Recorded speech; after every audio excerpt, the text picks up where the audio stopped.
پاکستان تحریک انصاف کے ساتھ کیا ہونے جا رہا ہے؟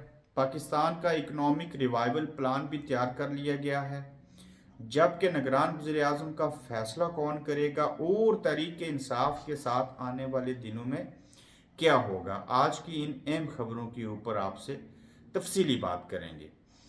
سب سے پہلے ہم بات کر لیتے ہیں کہ اسٹیبلشمنٹ نے اکنامک ریوائول پلان ترتیب دیا ہے، جس کے تحت آرمی چیف جو ہیں وہ مختلف ممالک سے، مختلف لوگوں سے ود ان دا پاکستان اور آؤٹ آف دی پاکستان رابطے کریں گے، اور پاکستان کی اکانومی کو بہتر کرنے کے لیے جو ہے ایک پلان جو ترتیب دیا گیا ہے اس کو ایگزیکیوٹ کیا جائے گا۔ لیکن سوال یہ اٹھتا ہے کہ یہ کام تو سیاستدانوں کا تھا، یہ کام تو عوامی نمائندوں کا تھا، آخر آرمی چیف کو کیوں مداخلت کرنا پڑی؟ کیا اس چیز کی کوئی شیورٹی دی جائے گی کہ ہم جو ہیں وہ اکانومی کو ٹھیک کر لیں گے، آپ انویسٹمنٹ کیجئے، آپ آگے بڑھیے، ملک کو آپ کی ضرورت ہے، جس کے نتیجے میں پاکستان کی اکانومی جو ہے وہ بہتر ہو جائے گی اور اس کے فوائد جو ہیں وہ ملک اور قوم کو بھی حاصل ہوں گے، اور اس کا لانگ ٹائم فائدہ یہ ہوگا کہ جمہوریت ٹھیک ہو جائے گی، سیاسی عدم استحکام ختم ہوگا، آئی ایم ایف جو ہے اس کے چنگل سے ہم باہر نکل جائیں گے، پاکستان کو مشکل حالات میں اس چیز کی ضرورت ہے۔ لیکن کیا آرمی چیف صاحب نے اس اکنامک پلان جو ہے ریوائول پلان، اس کو جو نام دیا ہے اکنامک ریوائول پلان،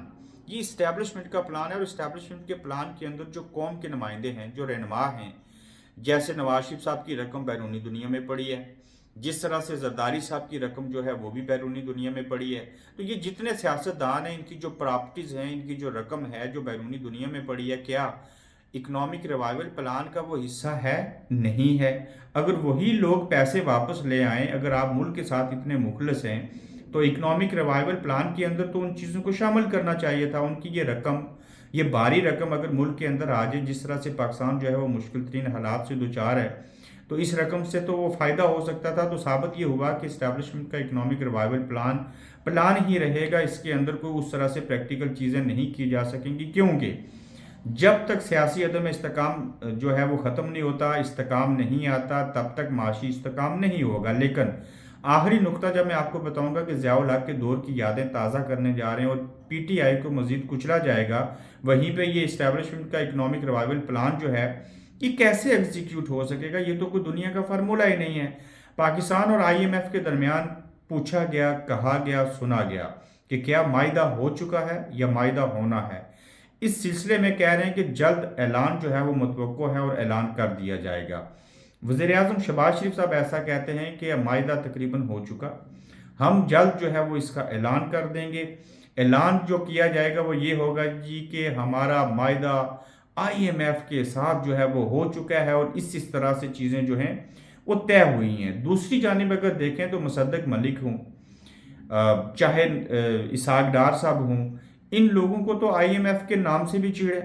ان سے کوئی صحافی بھی سوال پوچھے تو یہ کہتے ہیں جی کہ ہم آپ کو بتائیں گے، اور آگے سے کیمرہ چھین لیتے ہیں، ہراساں کرتے ہیں ان کو، اور ان کو تھپڑ مارنے کی کوشش کی جاتی ہے۔